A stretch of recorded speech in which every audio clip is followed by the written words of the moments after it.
Haiishii tu kusema kwamba nimeomba, haiishii kusema tu ninaamini. Hapana, lazima tuingie katika utendaji wa kile tulichokiomba. Na imani ni nini? Imani ni pale unapotendea kazi vitu vilivyo katika uwezo wa mkono wako kuvifanya, wakati unaposubiri Mungu afanye kile ambacho hauwezi kukifanya kwa uwezo wako kama mwanadamu.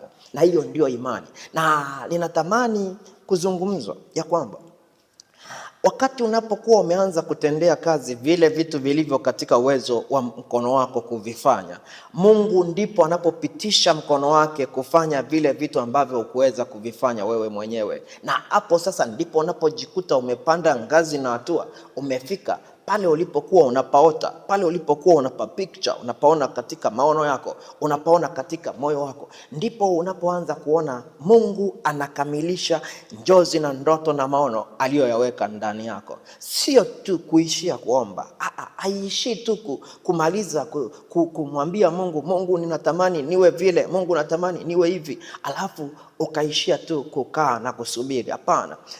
Imani iliyo ya kweli inaingia katika safari, inaingia katika utendaji. Kwa maana hata wanaoomba lifti, wanaomba lifti wakiwa barabarani, hawaombi lifti wakiwa nyumbani.